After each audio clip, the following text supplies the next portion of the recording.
As we head into New Mexico, we get instructions on what to do in a dust storm, which is good because we would have had no idea what to do.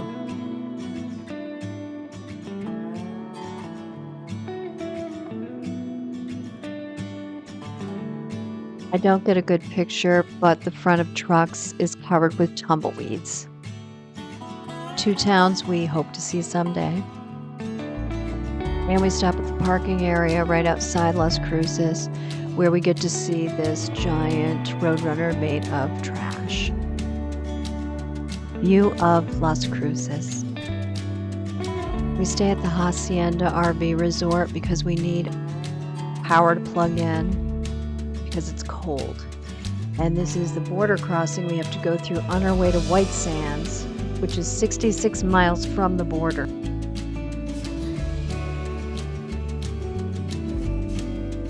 We start at the visitor center and we see a map. These are the places we cover. We could have gotten something to go sledding on the sand, and in this trip there will be snow. And we get a feeling for what it's like out here in each season. It's cold and snowing.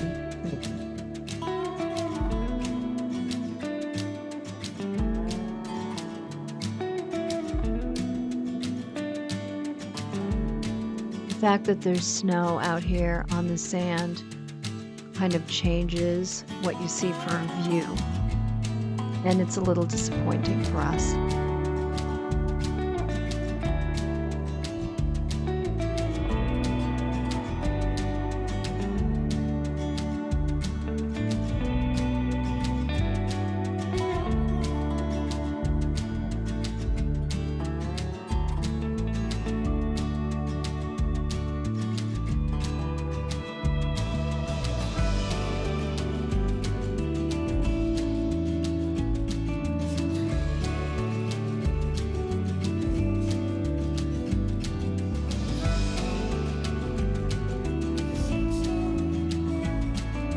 And yes, it's slippery enough on the slopes that it does warrant having my little poles.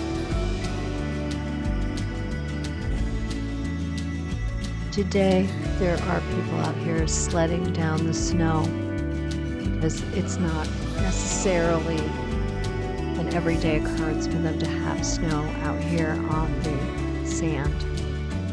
They do, however, sled on the sand, which is gypsum, and I'm showing you here how grainy the gypsum is. This says we should see wildlife tracks, but we don't find any today, probably because it's too cold for them.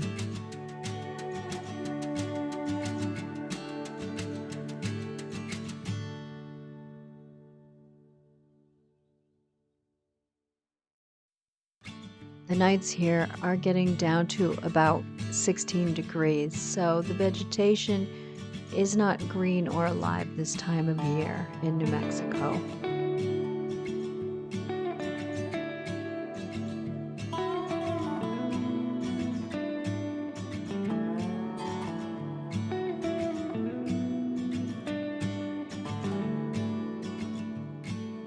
We take 3 fairly short hikes in here. And there's an area where we could go deeper, but we would have had to drive on an unpaved road. And our little Fiat, I'm not sure would make it in the slushiness, and plus the gypsum is clinging to the bikes on the back of our car.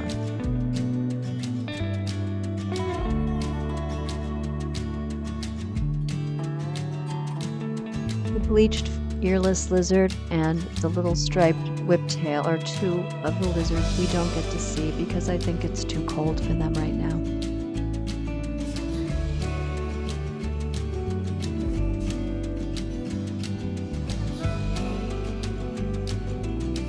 We also don't see the cyanobacteria that is supposed to be between each of the dunes and is supposed to hold water, but we do see a soap tree yucca.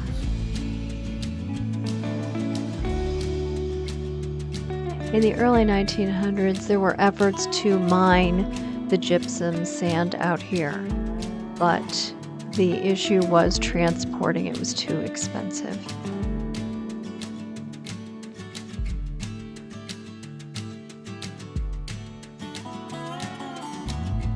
To survive in this environment, lizards and moths have gradually become white. We try to tour the White Sands Missile Range, but are turned away because it's closed during COVID. So we go to a brewery to get dinner and drinks.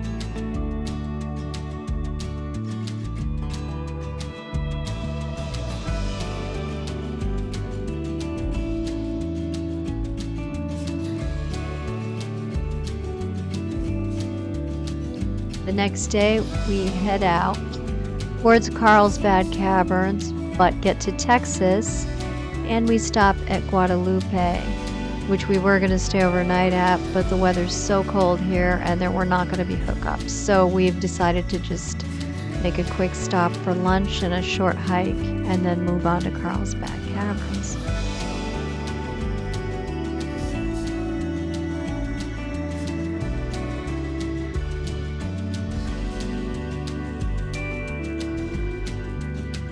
In 1916, Stephen Mather persuaded Congress to create the National Park Service. Even though it's snowy and cold, Mike insists on being out here in his shorts.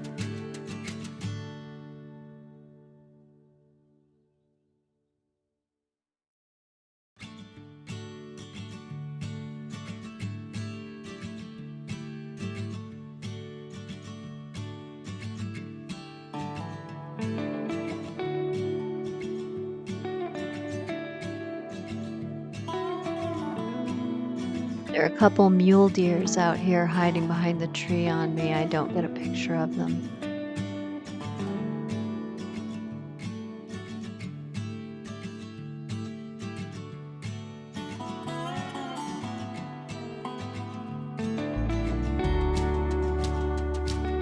These are the ruins of the Pine Springs stage stand, which was built in 1858 as a station on the Butterfield Mail route from St. Louis to San Francisco. It was abandoned in 1859.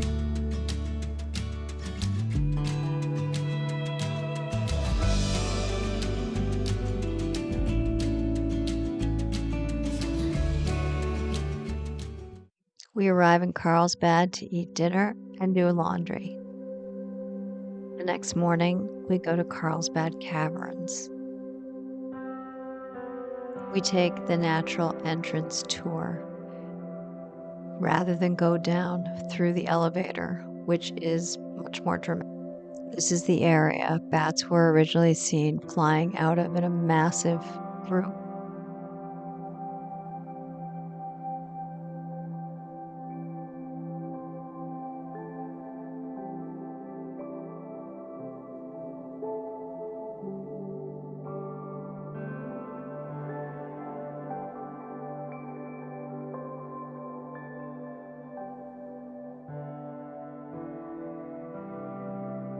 We're still making our way down into the bigger rooms. The whale mouth.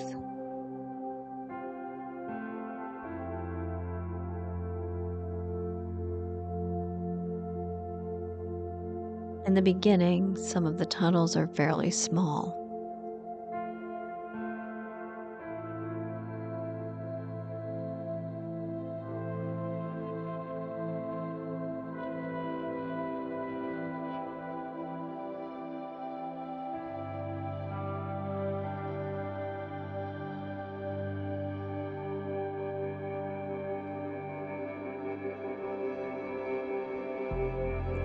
The staircase was used until 1932 when the elevator was put in. Once you get near the big room, there are bathrooms down here and the elevator lets people out. There used to be a cafeteria with food served down here.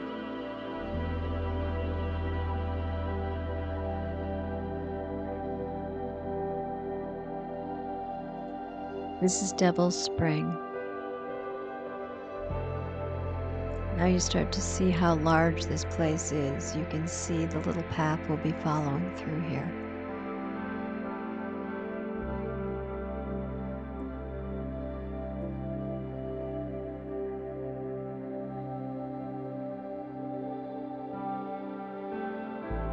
These are called helictites.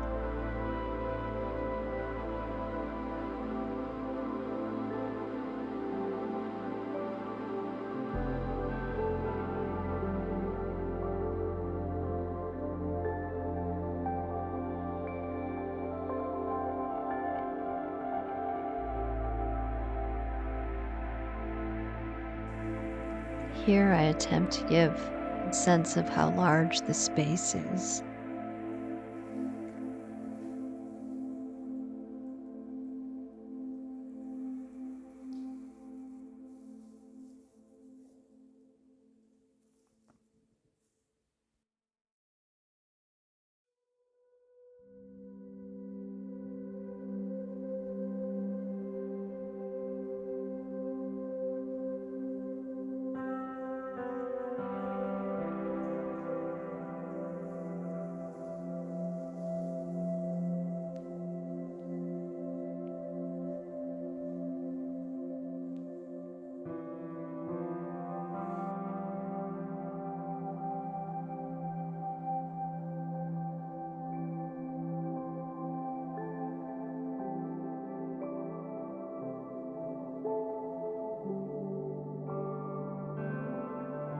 The lion's tail.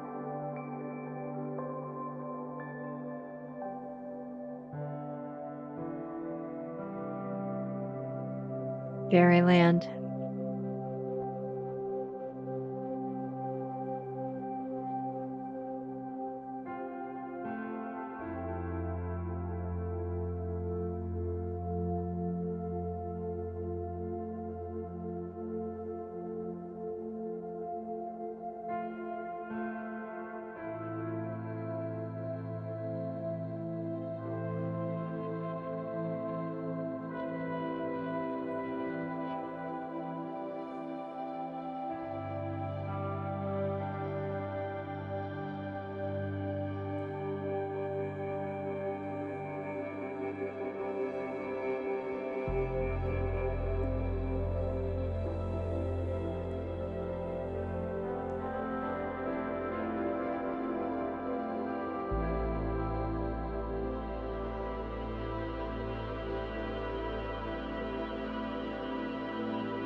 This is the ladder used on one of the early expeditions into the lower part of the cave.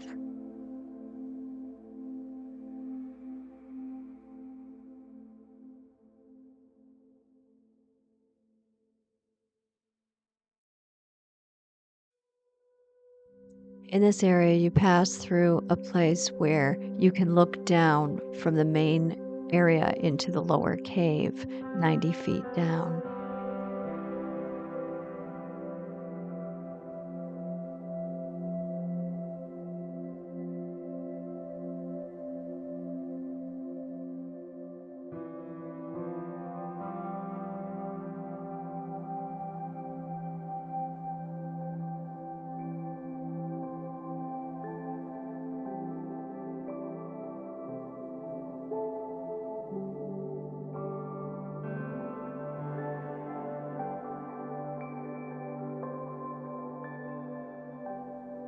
Crystal Spring Dome.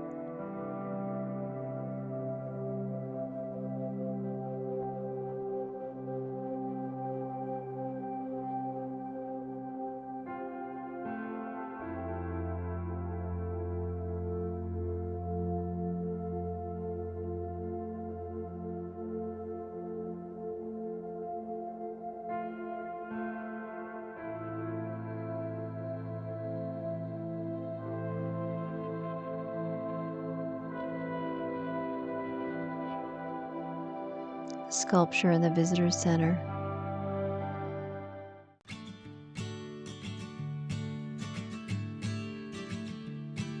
This is what the area outside the cave looks like.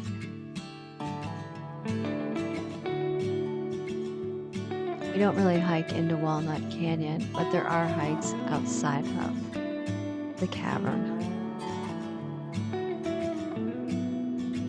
I see my first and only fake alien. So of course I have to get a selfie.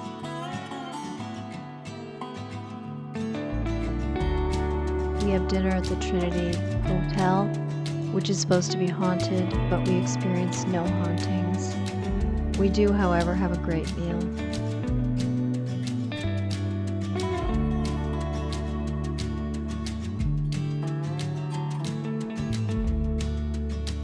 The next day, we head to Davis Mountain State Park.